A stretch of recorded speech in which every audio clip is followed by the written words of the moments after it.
이 시간 우리에게 주신 말씀 보겠습니다. 여호수아서 1장 1절부터 9절까지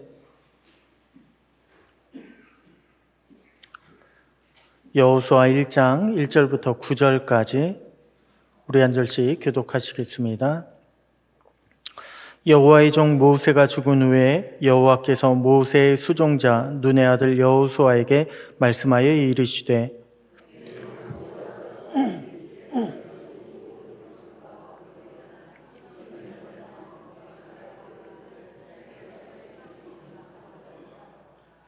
내가 모세에게 말한 바와 같이 너희 발바닥으로 밟는 곳은 모두 내가 너희에게 주었노니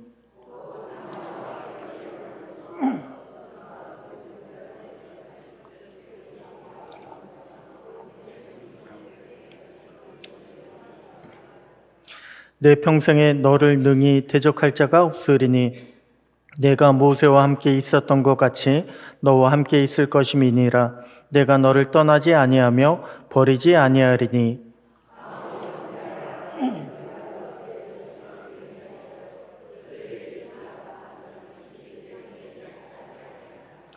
오직 강하고 극히 담대하여 나의 종 모세가 내게 명령한 그 율법을 다 지켜 행하고 우로나 좌로나 치우치지 말라.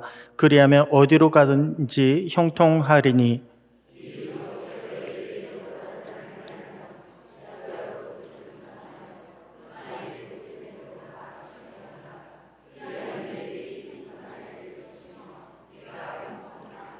구절 다 같이요. 내가 내게 명령한 것이 아니냐. 강하고 담대하라. 두려워하지 말며 놀라지 말라. 내가 어디로 가든지 내 하나님 여호와가 너와 함께하느니라 하시니라.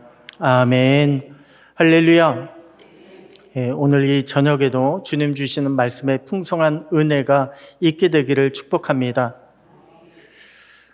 최근에 나라를 위해서 참 많이 기도를 드리고 있습니다. 그런데 나라를 위한 기도를 드리다 보면요, 빠지지 않고 등장하는 표현이 하나 있습니다. 바로 분열된 나라입니다. 하나님, 우리나라가 분열되어 있습니다. 우리나라를 회복시켜 주시옵소서. 물론 우리나라는요, 80년 전부터 분열된 나라입니다.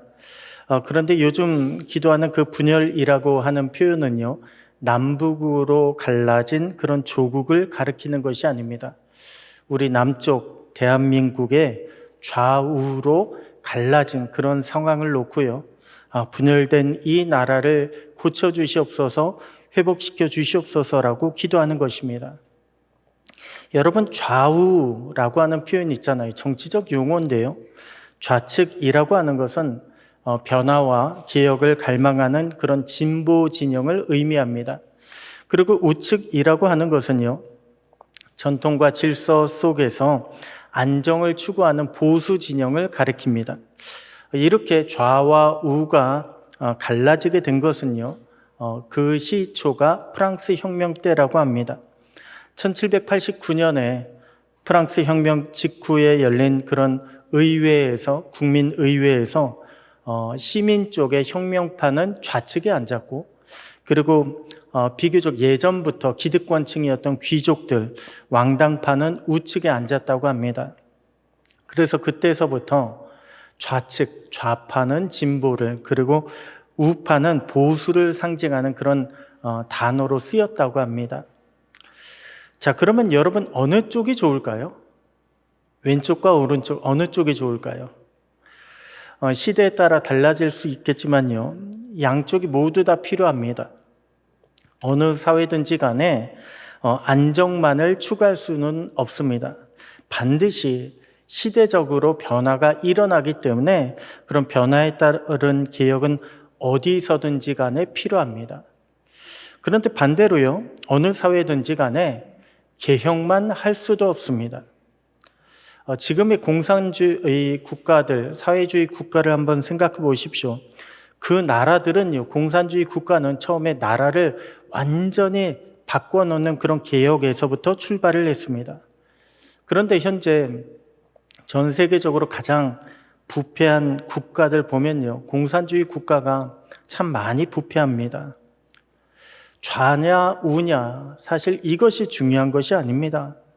우리가 살아가는 데 있어서는 안정과 질서 속에서 반드시 끊임없이 변화하고 개혁해야 하는 그런 노력이 어느 시대든 어느 사회든 어느 국가든 다 필요합니다. 다 중요합니다.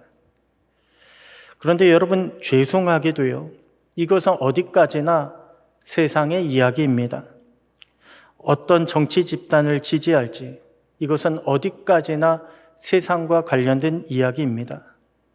왜냐하면 하나님은 원래요, 사람이 사람을 다스리는 그런 제도를 원치 않으셨기 때문에 그렇습니다. 왜냐하면 우리를 보십시오. 인간은요, 완전할 수가 없습니다. 우리는 제도적으로 완전한 제도를 꿈꾸지만 아니요, 그런 제도 있을 수도 없고 무엇보다도 그러한 제도를 운영해 나가는 사람이 완전치 못합니다. 그렇기 때문에 완전한 제도는 있을 수가 없습니다. 언제나 죄의 유혹에 너무나 쉽게 빠지게 되어 있습니다. 그래서 세상적으로 보면요, 가장 완전한 제도를 세상은 민주주의라고 그렇게 부르지 않습니까? 가장 완전하고 현재 가장 좋고 가장 지켜야 할 그런 제도라고 생각하지만 사실 사람의 숫자로 모든 것을 결정하는 민주주의가 정답이 될 수는 없습니다. 한번 생각해 보십시오. 예수님이 왜 돌아가셨습니까? 예수님이 돌아가신 것은요, 사실 군중의 선택에 따라서 예수님이 십자가에 달려 돌아가셨습니다. 원래 빌라도는 예수님을 살리려고 했습니다. 그런데 오늘날로 따지면 투표에 의해서 예수님은 십자가에 달려 돌아가셨습니다. 강도 대신에요. 그렇기 때문에 하나님은 우리에게 말씀을 주시기를 우로나 좌로나 치우치지 말라라고 그렇게 말씀을 주고 계신 것입니다. 물론 이 말씀이요, 정치판에 좌우를 가리키는 것은 아닙니다. 하지만 여호수아 당시, 오늘 본문에 나오는 여호수아 당시에도, 그리고 오늘날 저와 여러분에게도 주님은 여전히 그리고 분명히 말씀을 주시기를요, 우로나 좌로나 치우치지 말라라고 말씀을 주고 계십니다. 여러분, 이 말씀이 뜻하는 것이 무엇일까요? 우로나 좌로나 치우치지 말라. 이 말씀이 뜻하는 것은 먼저는 우리가 받은 구원의 목표, 이것을 잃어버리지 말라라고 하는 것을 가리킵니다. 여러분, 우리 인생의 목표는 무엇입니까? 여러분의 인생 목표는 무엇입니까? 만약에 이런 질문을 여러분들이 받는다면 여러 가지 대답이 나올 것입니다. 그리고요, 우리의 인생 목표는 이거다 저거다 여러 가지 것들이 정답처럼 이렇게 튀어나올 것입니다. 그런데 질문을 바꾸어서 여러분, 우리들의 최종적인 인생 목표는 무엇입니까? 그냥 이 땅을 살아가는 인생 목표가 아니라 최종적인 인생의 목표는 무엇입니까? 라고 그렇게 물어본다면요, 아마 대답은 한 가지밖에 없을 것입니다. 무엇일까요? 천국 가는 것입니다. 아무리 우리가 이 땅에서 내가 이것을 하고 내가 이런 일을 이룬다고 할지라도요, 우리 인생에 있어서 가장 최종적인 목표는 천국이에요. 우리가 천국을 놓치게 되면 아무리 이 땅에서 훌륭하게 살았다고 할지라도, 아무리 이 땅에서 우리가 잘 살았다고 남들이 부러워하는 그런 삶을 살았더라도 그 인생은 실패한 인생이 될 수밖에 없습니다. 모든 인생의 최종적인 목적은요, 바로 천국 가는 것입니다.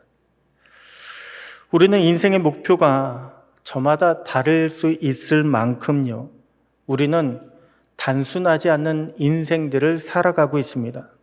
보십시오. 우리 안에 보면 저마다의 길이 다르지 않습니까? 각자가 살고 있는 그런 인생의 모습이요, 복잡합니다. 단순하지 않습니다. 게다가 우리의 인생 목표를 보면요, 중간중간 바뀔 수 있을 만큼 그런 긴 시간을 살고 있습니다. 뭐 제2의 인생을 산다던가, 인생 후반전, 뭐 두 번째 인생을 살아간다던가, 뭐 이런 표현 많이 하잖아요. 그만큼 우리는요, 인생의 그 목표가 중간에 바뀔 수 있을 만큼 긴 시간, 긴 인생을 살고 있습니다. 그런데 그러다 보니까요, 우리가 인생 마지막에 반드시 도착해야 하는 천국보다도 우리는 다른 것에, 내가 이것을 해야겠다, 내가 이런 것을 반드시 이루어야겠다라고 하는 그런 이 땅의 다른 것에 우리의 마음과 우리의 눈길을 빼앗길 때도 있습니다. 그러면 어떻게 될까요? 우리는 천국을 보면서 쭉 나아가야 되는데, 근데 길고 긴 인생 살다가 이거 해야지 저거 해야지라고 그렇게 마음을 뺏기고 눈길을 뺏기면 어떤 일이 벌어지겠습니까? 왜 운전할 때요, 참 신기합니다. 운전하다가 저도 풍경 보는 거 좋아하는데요, 왼쪽에 좋은 풍경이 나와서 이렇게 참 멋지다고 이쪽 보잖아요. 그러면 핸들이 이렇게 돼요. 차가 이쪽으로 갑니다. 이쪽에 정말 저기 참 멋있다 하고 저쪽을 오른쪽을 보게 되면요, 핸들이 이렇게 됩니다. 차가 오른쪽으로 가게 돼요. 우리가 보는 쪽으로, 우리의 눈길이 가는 쪽으로 우리의 인생길이 흘러가게 되어 있습니다. 그러다 보면 우리의 목표를 똑바로 갈 수가 없습니다. 가끔 그러다가 가는 길에서 이탈하는 경우, 그래서 큰 사고를 당하는 경우들도 있습니다. 아마도 이런 말씀을 드리면요, 적지 않은 분들이 우로나 좌로나 잠깐 치우쳐도, 실제 그렇잖아요. 잠깐 깜빡해서 차선이 이렇게 넘어간다 할지라도 다시 돌아오면 된다, 이렇게 생각하시는 분들이 계실 것입니다. 그런데 여러분 주변에 보잖아요. 그러면 그러다가 돌아오지 못하신 분들이요, 생각보다 많이 계십니다.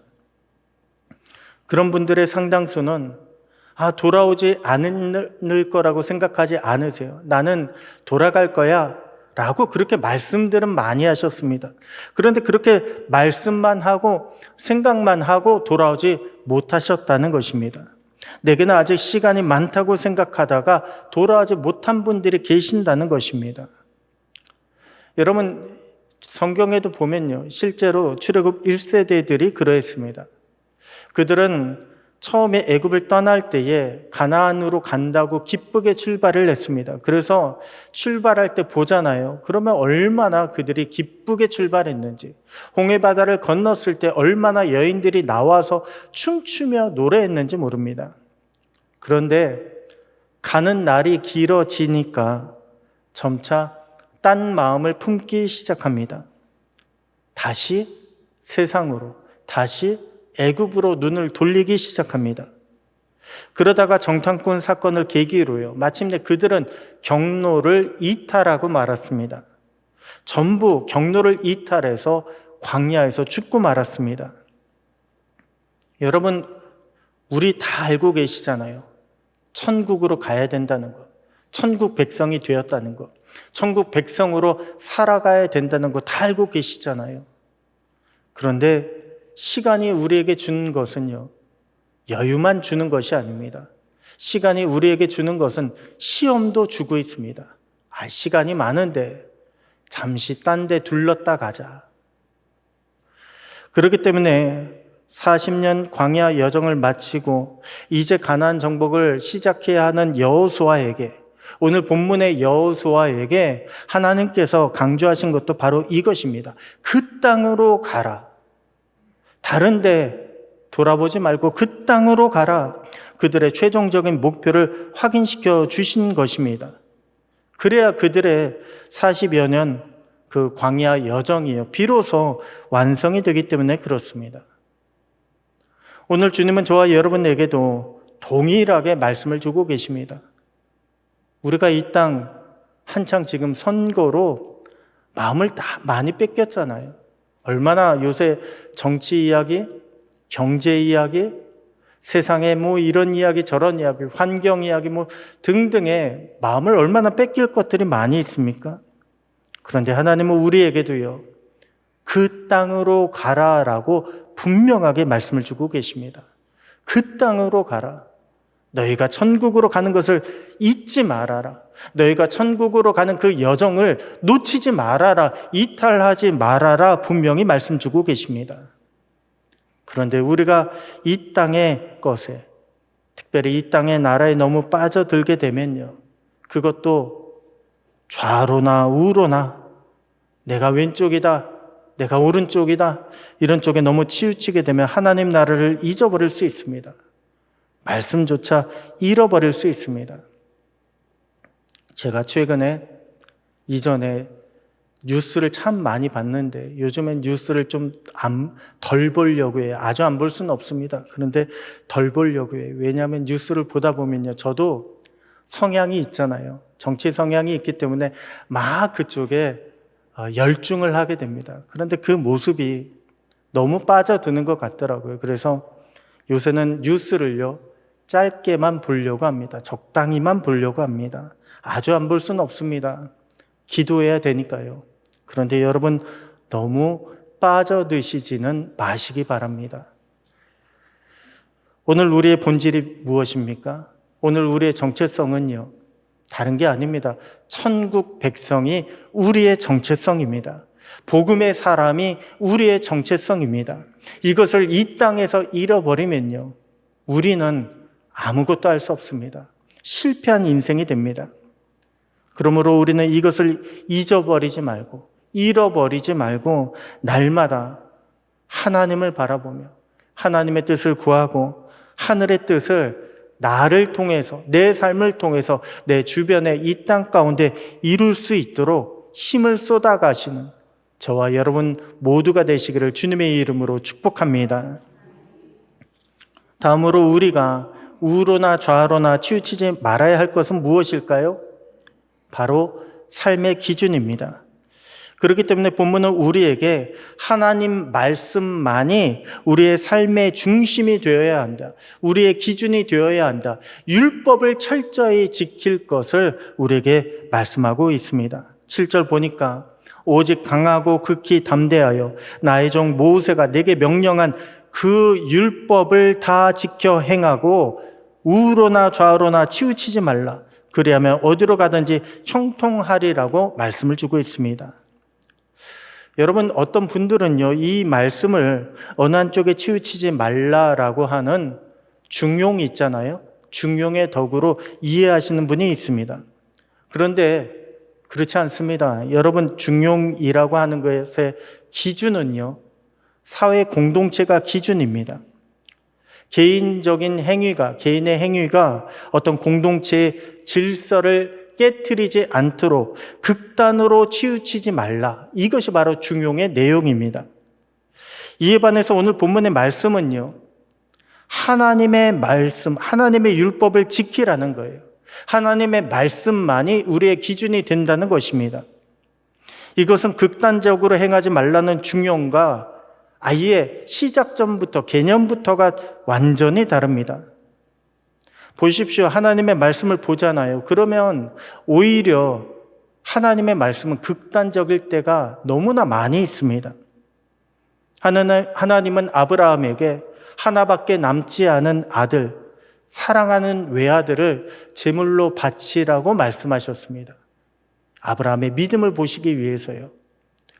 하나님은 애굽의 추격을 받고 있는 백성들에게 저 홍해 바다를 건너가라고 말씀하셨습니다. 죽을 수밖에 없는데 그 바다를 건너가라고 말씀하셨어요. 그리고 주님은 뭐라고 말씀하셨습니까? 나를 따라오려거든 자기를 부정하래요. 자기를 부인하고 자기 십자가를 지고 나를 따라오라고 그렇게 말씀하셨습니다. 오히려 성경을 보잖아요. 그러면 성경에 있는 하나님의 말씀은요, 극단적입니다. 그런데 그렇게 철저하게 하나님의 말씀에 순종하지 못하면 우리는 세상과 구별될 수가 없습니다. 하나님께 속한 백성으로 인정받을 수가 없습니다.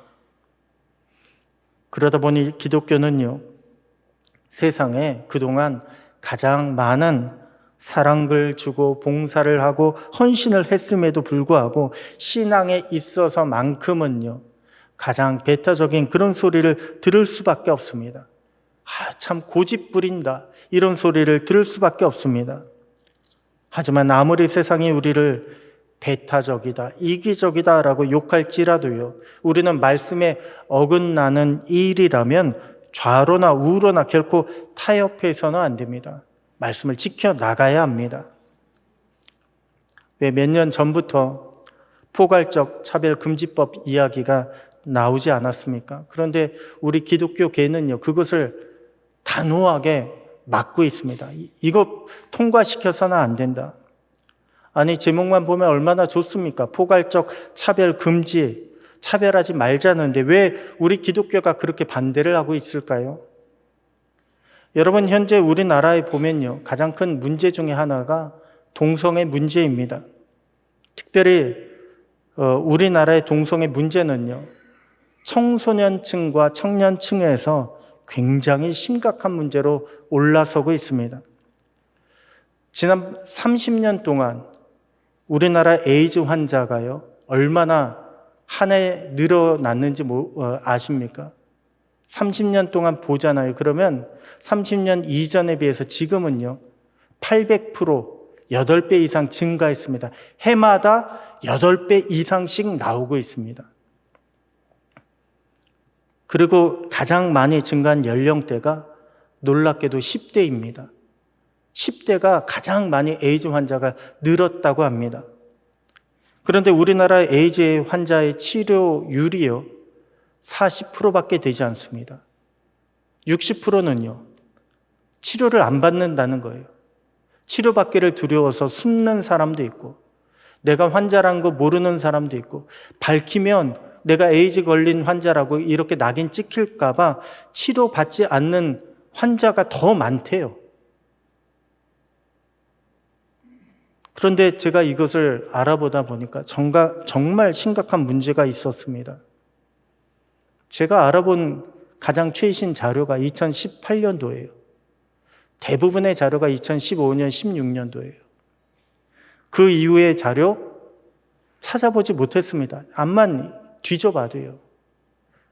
왜냐하면 이것이 밝혀지면 사람들이 에이즈에 대한, 동성애자들에 대한 혐오가 일어날까 봐 감추고 있습니다. 그래서 여러분, 1999년부터요, 교과서에 동성애가 에이즈의 주요 발생 원인이다라고 하는 그 내용이 교과서에서 삭제되었다고 합니다. 그리고 2004년도에는 청소년 유해 매체물에 동성애가 제외됐다고 합니다. 이게 어떤 의미냐 하면요, 여러분 인터넷 보면은 왜 포털 있잖아요. 거기 보면 만화가 있어요.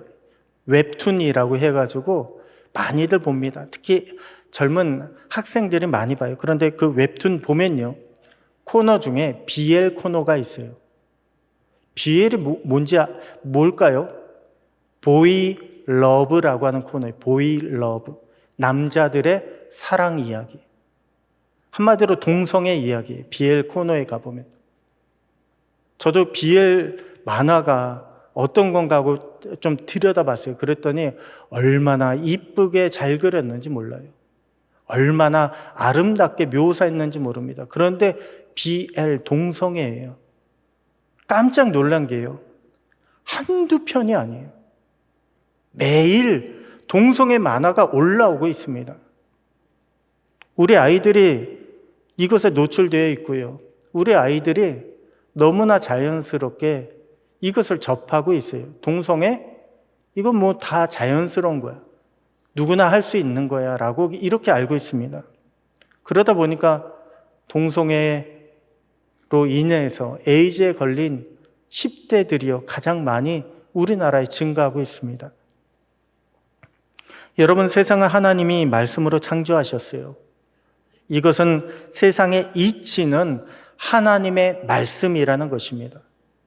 우리 사람들의 합의가 아니에요. 사람들의 투표가 아닙니다. 하나님의 말씀이 세상의 이치입니다. 그렇기 때문에 세상에 이쪽 저쪽 말에 흔들리지 말고 오직 우리의 삶의 기준은 하나님 말씀에만 두어야 합니다. 이번 선거도 마찬가지예요. 왜 우리가 기도하기를 뭐라고 기도합니까? 하나님 두려워하는 사람이 뽑히게 해주세요. 우리 이렇게 기도 많이 하잖아요. 그러면 어떤 사람이 뽑혀야 됩니까? 정직한 사람이 뽑혀야죠. 거짓말하지 않는 사람이 뽑혀야죠. 겸손한 사람이 뽑혀야죠.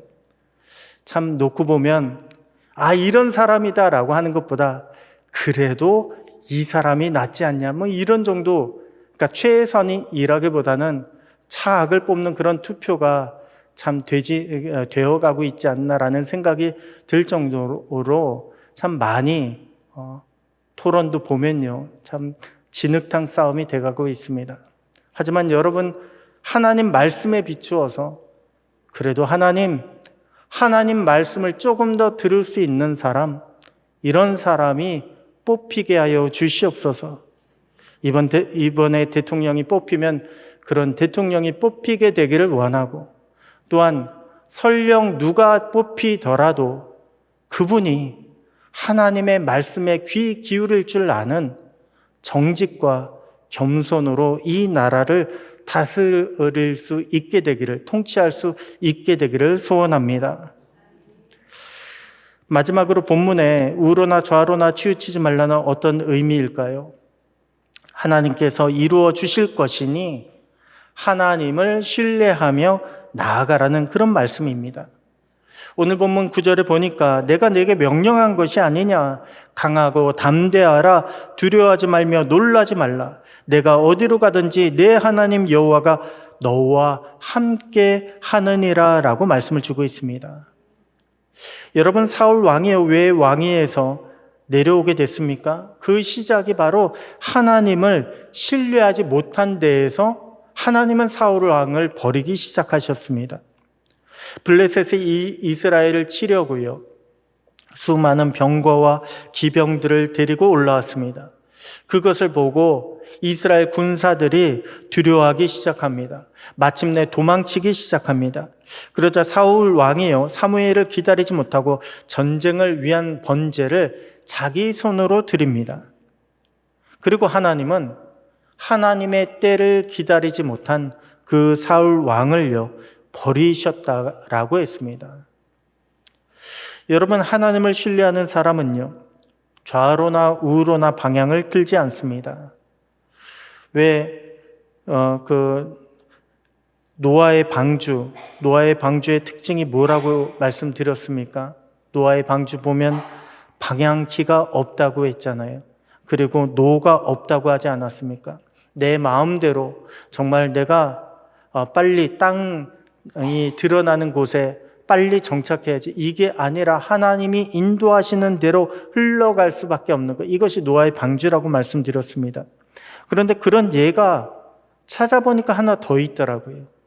바로 출애굽의 여정이었습니다. 출애굽할 때 백성들이 자기 마음대로 움직이지 않았습니다.